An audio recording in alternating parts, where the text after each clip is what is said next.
মেলে না পুজোর অনুদান। প্রায় 10 বছর ধরে লক্ষ্মীর ভান্ডারের টাকায় দুর্গাপুজো করে আসছেন ফালাকাটা 2 নম্বর গ্রাম পঞ্চায়েতের কালীপুরের মাস্টারপাড়ার 100 জন মহিলা।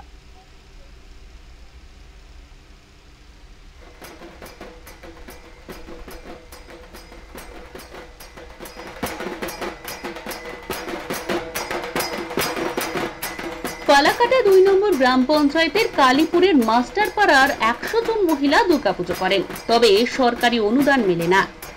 এবার অবশ্য রেজিস্ট্রেশনের জন্য আবেদন করেছেন তারা। এবার এই পুজো 10ম বছরে পড়ল।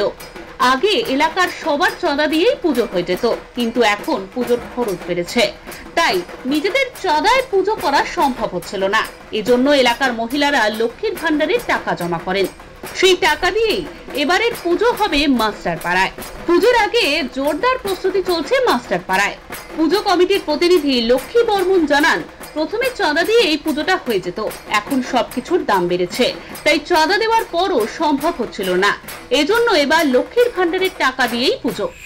10 বছর হয়ে গেল। রেজিস্ট্রেশন গতবার করছি, অ্যাপ্লাই করছি, এখনো আমরা অনুদান পাইনি।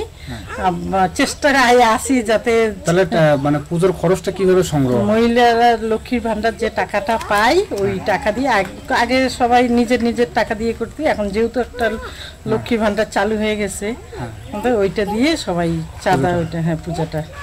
আরেক উদ্যোক্তা সবিতা বর্মন বলেন, 1 বছর আগে থেকেই পরিকল্পনা করা হয়েছিল। সবাই প্রতি মাসের লক্ষ্মীর ভান্ডারে টাকা জমিয়েছে, সেই টাকাই এখন তোলা হয়েছে, তা দিয়েই পুজো ও অনুষ্ঠান হবে। এখানকার পুজোয় পাড়ার শিশু কিশোরেরা আনন্দে মেতে ওঠে, বিভিন্ন সাংস্কৃতিক অনুষ্ঠান হয়। তবে অনুদান না মিললেও লক্ষ্মীর ভান্ডার তো দিচ্ছেন রাজ্যের মুখ্যমন্ত্রী মমতা বন্দ্যোপাধ্যায়। এজন্য মাস্টারপাড়ার মহিলারা মুখ্যমন্ত্রীকে সাধুবাদ জানিয়েছেন। আমরা কালীপুর মহিলা পরিচালিত দুর্গোৎসব কমিটি গত 10 বছর ধরে 100 জন মহিলা মিলে এই পুজো করে আসছি। এবছরের আমাদের প্রতিমা আমরা ডালিমপুর থেকে নিয়ে আসছি এবং ছোট থেকে শুরু করে পাড়ার ছোট বড় আমরা সবাই মিলে এই পুজোতে অনেক আনন্দ করি, হইচই করি। আলিপুরদুয়ার থেকে সুমিত কার্যের রিপোর্ট, ওঙ্কার বাংলা।